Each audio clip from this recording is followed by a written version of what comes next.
lovelies, it's Sarah Leonard here from acatlikecuriosity.com, and welcome to this episode of my Artcast.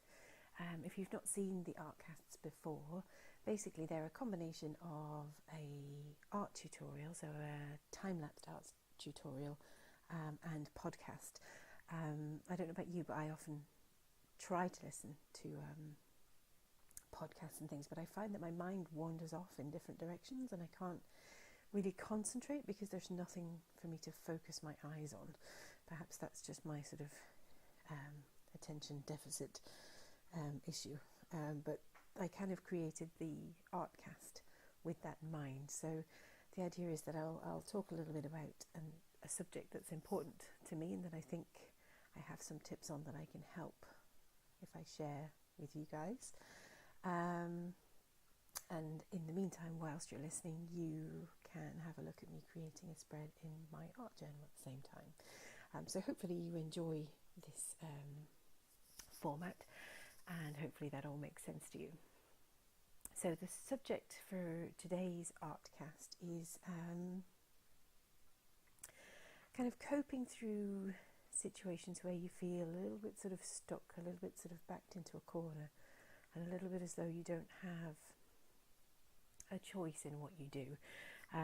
The time of year that I'm actually recording this podcast is just before Christmas, so we're in the month of December at the moment,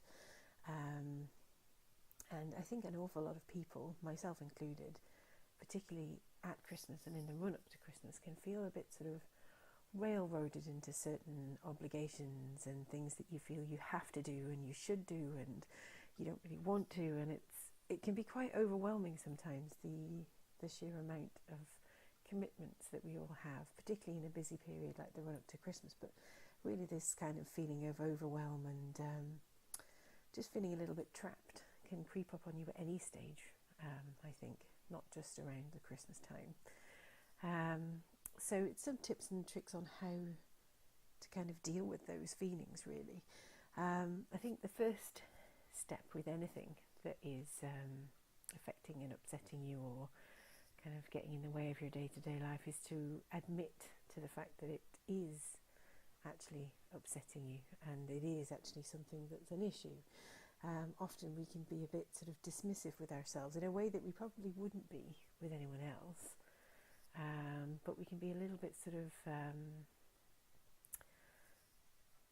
harder on ourselves than we would otherwise be if we were talking to a friend or a relative or something like that. We probably wouldn't be dismissive of their feelings or their thoughts at all, but we very often are dismissive of our own. So I think the first step with anything like this is just to acknowledge that those feelings are there, and that you're entitled to feel those feelings, that it's okay, that, you know, the fact that you feel anxious about having to attend some kind of family gathering that you never enjoy, that you always hate, or for whatever reason, that doesn't make you a bad person. It doesn't make you a bad family member. It doesn't make you less in any way, shape or form. It just makes you a human being. And I think at this sort of time of year in particular, although this I think happens fairly regularly, particularly in relation to sort of family members and things and commitments and beliefs even that you perhaps just you don't agree with in your adult life, but that were kind of foisted upon you, shall we say, as a child, it can be quite difficult to sort of acknowledge to yourself that there is a problem, first of all, and also to accept that you're allowed to have a problem with this, and then accept that you should be able to put into place some kind of solution or plan for dealing with that said situation, without feeling that you've let people down necessarily, and without feeling the often tremendous guilt that comes with anything family related.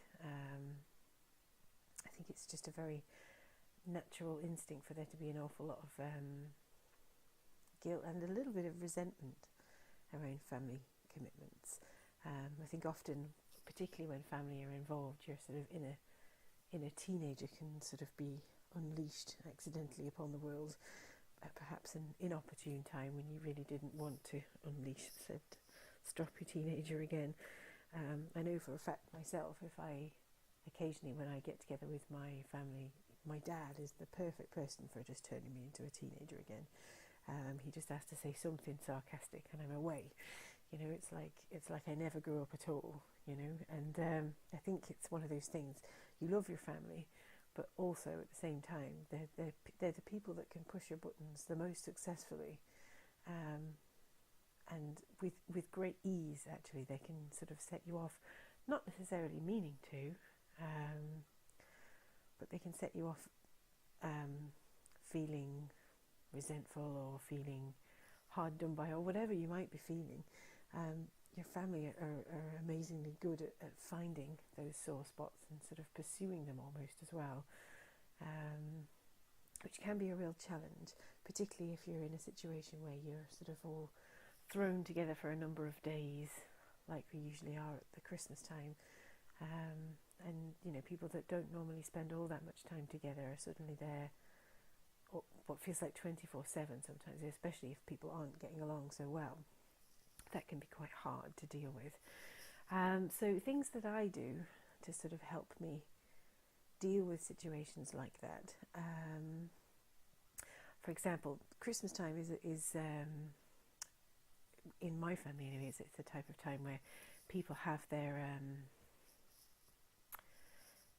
set programs that they always like to watch on the TV. And obviously, in a household of 4, 5, 6, 7 people, you're not going to all be wanting to watch the same programs necessarily. So there are going to be people who, you know, want to watch a certain thing, you don't want to watch it, you can't stand it, that kind of scenario. So I always tend to have little projects and things with me to try and sort of entertain myself a little, so that it doesn't become a big issue to me that I don't get control of the TV. I have something else with which to entertain myself. So sometimes that will be a book.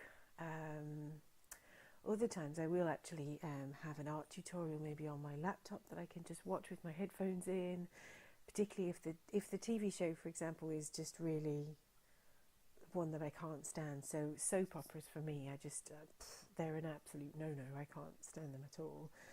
There's ones here in the UK like EastEnders, and their Christmas specials are just the most miserable, awful, full of just the worst possible, worst case scenarios type programs you could ever want to see.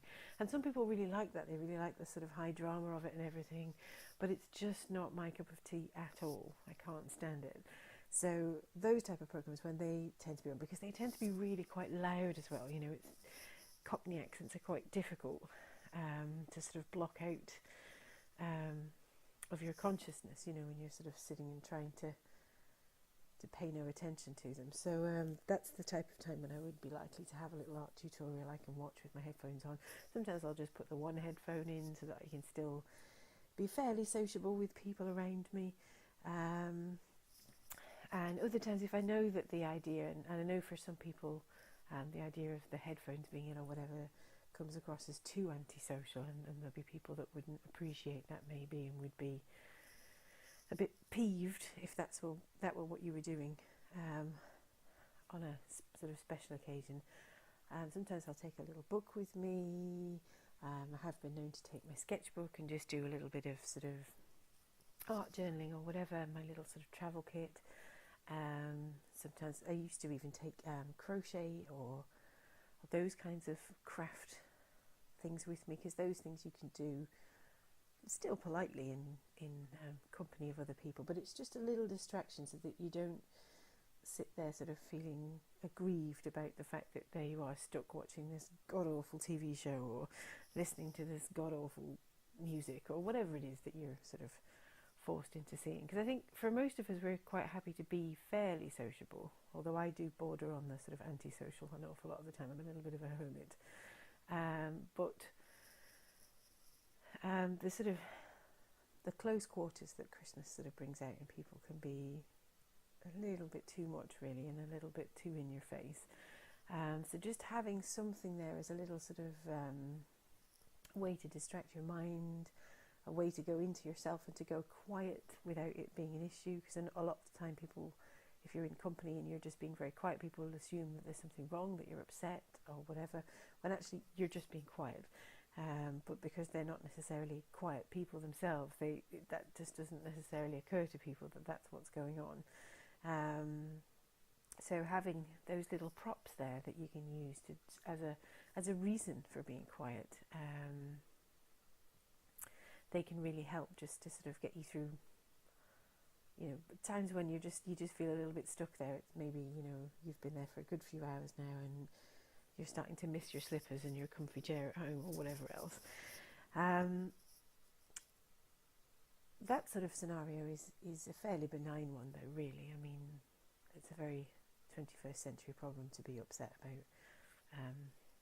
Having to watch a show that you don't like, it's not really, that's not really the world's greatest hardship, obviously, generally speaking. But there are other situations that come up, particularly with sort of Christmas traditions and things you always do, that you can feel very pressured into doing, even though you really genuinely don't like them, or they really genuinely don't give you any pleasure. And in fact, very much the opposite. They make you really mad, they make you really angry, they put you in a bad mood, you don't want anything to do with them, and you can feel kind of sort of pressured and bullied into that. I think it depends on the situation you're talking about, but I would advise you to at least try and see whether there is a way of avoiding the situation that you're not wanting to be a part of, but without hurting any feelings. And so offering to come for a little while rather than 2 hours, or offering to come to the start of something or the end of something, or offering to give someone a lift there or a lift back, or something in some way where you're sort of being a part of it, but you don't feel trapped into the whole thing, if you like, the whole 9 yards. You're doing your bit for your friends or your family or whoever it is, but you're not sort of compromising yourself and putting yourself in a position that you don't feel comfortable with. So those kinds of scenarios can be quite difficult, I think, in the run-up to Christmas in particular. But I think the key thing is to just listen into yourself and acknowledge to yourself when you have those feelings, and try to see, is there a way that I can either avoid doing that thing that I'm not looking forward to, that I don't like, that I don't want to have anything to do with, or if there's not a way of avoiding it as such, is there a way of just lessening its impact? So taking something with me that will help distract me from it, or anything like that.